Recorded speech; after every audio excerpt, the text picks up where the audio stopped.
दोस्तों नमस्कार। आज का हमारा टॉपिक है समलैंगिकता मतलब होमोसेक्सुअलिटी।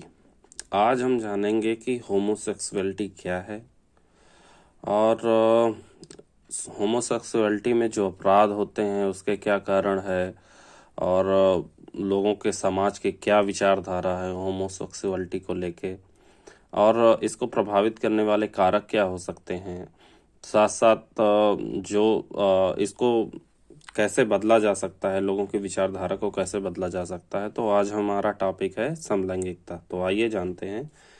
आज का हमारा प्रश्न है समलैंगिकता क्या है। समलैंगिक संबंधों को अपराध की श्रेणी से बाहर करने के लिए पक्ष और विपक्ष में तर्क दीजिए। यह हमारा पहला प्रश्न है। आज का हमारा दूसरा प्रश्न होगा कि भारतीय संदर्भ में समलैंगिकता के प्रति राज्य और समाज की समकालीन आवृत्ति को प्रभावित करने वाले कारक क्या हैं। साथ ही समलैंगिकता के प्रति बदलती आवृत्ति इस परिवर्तन को सुगम बनाने वाले कारकों की चर्चा कीजिए। तो हम अपने पहले प्रश्न की चर्चा करते हैं कि समलैंगिकता क्या है। तो भारतीय दंड संहिता मतलब आईपीसी की एक धारा जिसका संबंध धारा 377 यानी समलैंगिकता से है, जो कोई किसी पुरुष, स्त्री या जीव जंतु के साथ प्रकृति की व्यवस्था के विरुद्ध स्वेच्छा से इंद्रिय भोग या कॉर्नल इंटरकोर्स करेगा, वह आजीवन कारावास या 10 वर्षों तक विस्तारित हो सकने वाले कारावास और जुर्माने से दंडित किया जाएगा। हालिया संदर्भ में नवतेज सिंह जौहर व अन्य बनाम भारत संघ के मामले में निर्णय सुनाते हुए धारा 377 को अवैध घोषित कर दिया गया। अब हम जानेंगे कि समलैंगिक अपराध किस किस तरह के हो सकते हैं, जैसे अप्राकृतिक तरीके से विपरीत लिंग के साथ यौन संबंध बनाना। दूसरा हो सकता है कि नाबालिग के साथ यौन संबंध बनाना। तीसरा हो सकता है कि पशु के साथ यौन संबंध बनाना। और चौथा हो सकता है समान लिंग के व्यक्ति के साथ यौन संबंध बनाना।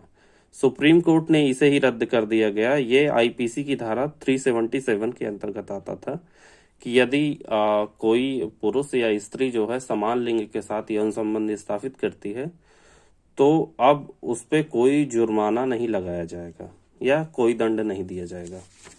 आइए इसके आगे जानते हैं कि समलैंगिकता के विपक्ष में तर्क क्या हो सकते हैं। तो समलैंगिकता के विपक्ष में तर्क निम्नलिखित हैं।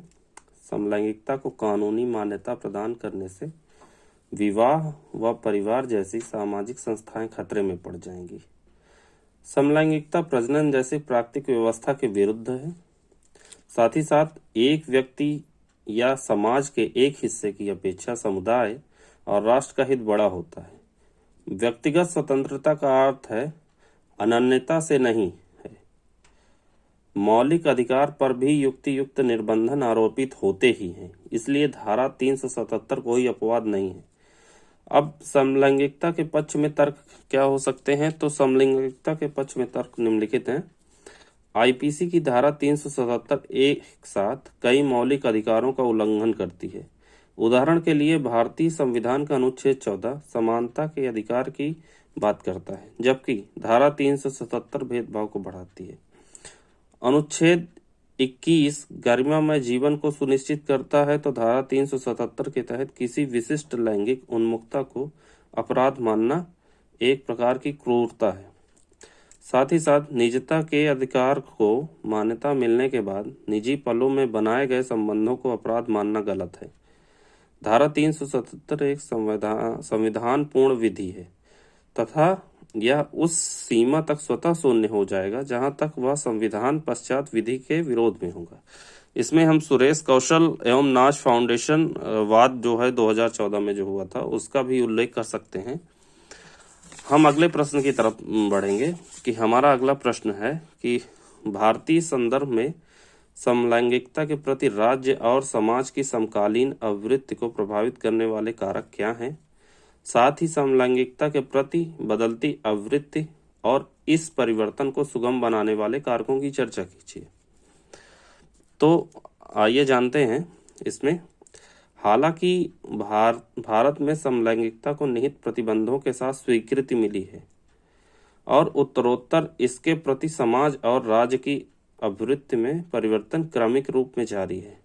समकालीन अभिवृत्ति को प्रभावित करने वाले कारकों में धर्म, अंतर्राष्ट्रीय विचार, निजता का अधिकार, कानूनी घोषणाएं, चिकित्सीय समझ में प्रगति आदि शामिल है। समलैंगिकता का विरोध करने वाली अभिवृत्ति के कारण क्या है? नंबर 1, सामान्यतः समलैंगिकता को गुप्त इच्छा की अभिव्यक्ति समझा जाना। अनेक धर्मों द्वारा इसे पाप की श्रेणी में मानना या स्वीकृत न देना। उदाहरण के लिए इस्लाम में इसको जो है पाप की श्रेणी में माना जाता है या इस्लाम में इसको स्वीकार नहीं किया जाता। आगे है कि पारंपरिक मूल्यों द्वारा अनुमति न दिया जाना। सामाजिक कलंक के रूप में सामाजिक रचना माना जाना। LGBT से संबंधित अधिकारों के प्रति राजनैतिक उदासीनता। समलैंगिकता को चिकित्सीय समस्या माना जाना चाहिए। अब समलैंगिकता के प्रति सामाजिक जो अभिवृत्ति है जो बदल रही है उसके क्या कारण है कि वैश्वीकरण जनित विचार और सूचनाओं के प्रवाह ने भारतीयों के बीच उदार दृष्टिकोण विकसित किया है। सोशल मीडिया के माध्यम से समर्थन में अभिवृत्ति का तैयार होना। फिल्म उद्योग द्वारा समलैंगिकता के प्रति उदार अभिवृत्ति का प्रदर्शन एवं समर्थन। अभी आप लोगों ने बहुत सारी फिल्में देखी होंगी जो होमोसेक्सुअलिटी पे बन रही हैं, तो फिल्मों के माध्यम से भी लोगों में जागरूकता लाने की कोशिश की जा रही है कि यह एक तरह का जो है प्राकृतिक देन है, ईश्वरीय देन आप समझ सकते हैं, ना कि कोई जो है अपने से चूज करता है। फिर आगे है विभिन्न संगठनों का समर्थन, मेट्रो शहरों में खुली समर्थन आदि। इस प्रकार समलैंगिकता के संबंध में कानूनी और सामाजिक अभिवृत्ति में परिवर्तन परिलक्षित हो रही है, जिसकी पुष्टि धारा 377 को गैर आपराधिक घोषित करने एवं मेट्रो शहरों से ऐसे युगल स्वीकारता से हो जाती है। तो ये हमारा आज का टॉपिक रहा समलैंगिकता के बारे में। अगर एग्जाम में ऐसे क्वेश्चन आते हैं तो हम इस तरह इस फॉर्मेट में लिखेंगे तो हमें बहुत अच्छे नंबर मिलेंगे। तो आज का हमारा टॉपिक फिनिश होता है। Thank you.